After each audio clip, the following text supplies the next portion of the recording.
जम्मू कश्मीर में आतंक पर सेना की तगड़ी चोट। शोपियां में 3 आतंकी ढेर 48 घंटे में मारे गए 10 दहशतगर्द। बंगाल के कोच बिहार में हिंसा के बाद ममता ने इलेक्शन कमीशन पर साधा निशाना। एमसीसी का नाम मोदी कोड ऑफ कंडक्ट रख लें। कोरोना के नए वेरिएंट को फैलने से कैसे रोका जाए, डब्ल्यूएचओ ने बताया उपाय। नमस्कार, एसआरबी न्यूज देख रहे हैं आप। मैं हूं देवेंद्र कुशवाहा। रुख करते हैं खबरों की तरफ। जम्मू कश्मीर के शोपियां में भारतीय जवानों का आतंक के खिलाफ ऑपरेशन जारी है। सेना ने शोपियां में हुई मुठभेड़ में 3 और आतंकियों को मार गिराया है। इस मुठभेड़ में 3 आतंकियों को सेना ने मौत के घाट उतार दिया है। बीते कुछ घंटों में करीब 10 आतंकी मारे गए हैं। वहीं पुलवामा में भी 2 आतंकियों को मार गिराया गया है।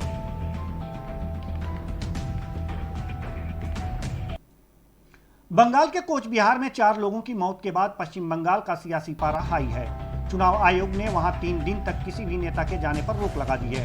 ऐसे में पश्चिम बंगाल के सीएम ममता बनर्जी ने एक बार फिर से चुनाव आयोग और पीएम नरेंद्र मोदी पर निशाना साधा है। इलेक्शन कमीशन पर निशाना साधते हुए ममता ने कहा है कि एमसीसी का नाम मोदी कोड ऑफ कंडक्ट रखा जाए।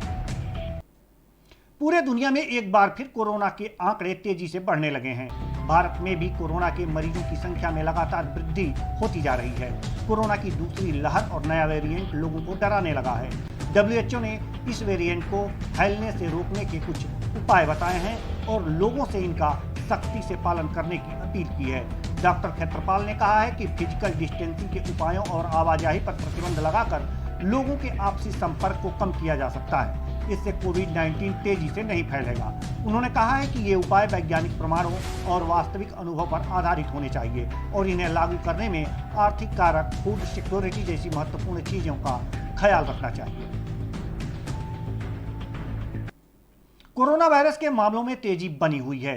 1,52,000 से ज्यादा नए मामले सामने आए हैं। ये एक दिन में अब तक के सबसे बड़े आंकड़े हैं। 24 घंटे में 839 मौतें हुई हैं। इसी के चलते कई जगह कई प्रकार की पाबंदियां लागू कर दी गई हैं। दिल्ली में सभी प्रकार की सभाओं पर रोक लगा दी गई है। इसके अलावा शादियों से लेकर मेट्रो बसों तक में सफर को लेकर कई प्रतिबंध लगा दिए गए हैं। महाराष्ट्र में पूर्ण लॉकडाउन पर फैसला किया जा सकता है।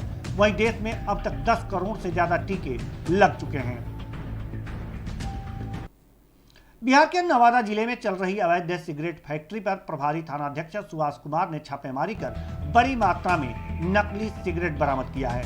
आपको बता दें कि आईटीसी लिमिटेड के प्रोटेक्शन ऑफिसर के आवेदन पर फैक्ट्री मालिक के विरुद्ध थाने में प्राथमिकी दर्ज कराई गई थी। फैक्ट्री में gold black, gold filter, Indonesia black, Paris black आदि कंपनी के नाम पर नकली सिगरेट बनाकर बाजार में धड़ल्ले से बेचा जा रहा था, जिसके कारण सरकार को प्रतिमाह लाखों रुपए का राजस्व चोरी हो रहा था। पुलिस ने छापेमारी के बाद सिगरेट फैक्ट्री को सील कर दिया है। बिहार के बिहार शरीफ में इन wheel club of Bihar Sharif के तत्वाधान में कारगिल चौक पर वाटर लगाया गया, जिसका लोकार्पण नालंदा के उप विकास आयुक्त के कर कमलों द्वारा किया गया। इस मौके पर उन्होंने क्लब के सभी सदस्यों को शुभकामनाएं दी। उन्होंने कहा कि इस टावर को नालंदा का पहला वॉच टावर होने का गौरव प्राप्त हुआ है। बिहार के नालंदा में पुलिस ने पीएनबी बैंक की मिनी शाखा से हुए लूटकांड में देसी कट्टा, 5 जिंदा कारतूस और लूटी गई धनराशि के साथ 2 अपराधियों को यानी कि आरोपियों को गिरफ्तार कर लिया है। दरअसल डीएसपी डॉक्टर शिबली नोमानी ने पत्रकार वार्ता कर बताया कि नालंदा एसपी के निर्देश पर एक विशेष पुलिस टीम गठित की गई थी, जिसने महज 48 घंटे के भीतर लूटकांड का खुलासा कर दिया है। उन्होंने बताया कि इन लुटेरों की गिरफ्तारी उस वक्त हुई जब यह लोग किसी बड़ी वारदात को अंजाम देने की योजना बना रहे थे।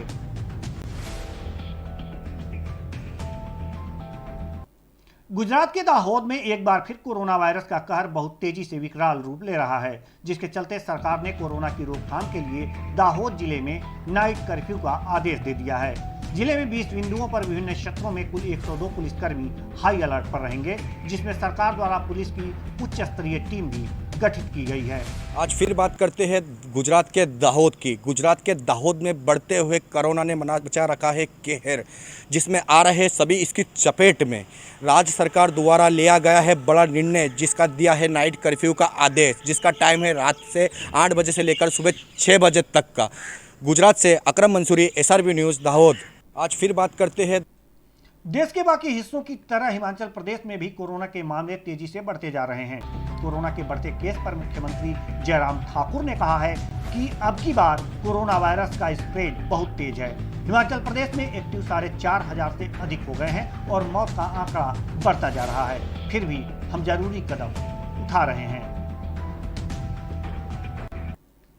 राजस्थान के जयपुर में पड़ोसी राज्यों की तुलना में पेट्रोल और डीजल महंगा होने के विरोध में लगभग 7,000 पेट्रोल पंप बंद करने का निर्णय लिया गया। यह आह्वान Rajasthan petrol pump dealers association के तत्वाधान में किया गया है, जिसके तहत पेट्रोल पंपों पर पेट्रोल, डीजल और ऑयल की नो परचेज नो सेल रहेगी। इससे प्रदेश में 34% तक की गिरावट आ गई है और डीलर्स के साथ साथ सरकार को भी राजस्व का नुकसान हो रहा है।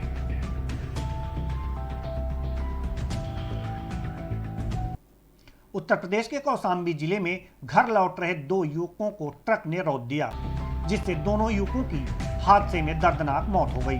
सूचना पर पहुंची पुलिस ने शव को कब्जे में लेकर पोस्टमार्टम के लिए भेज दिया है। फिलहाल स्थानीय पुलिस घटना की जांच में जुट गई है।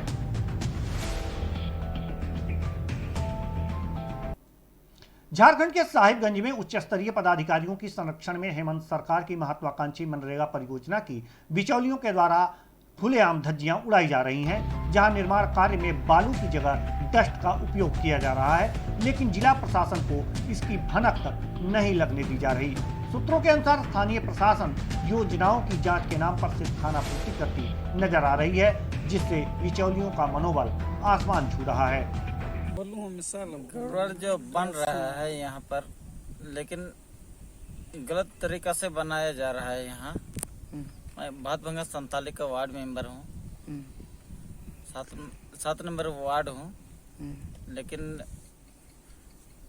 जैसे बनाया जाता है लेकिन वैसे नहीं बनाया गया है। केवल डस्ट से किया जाता है यहाँ।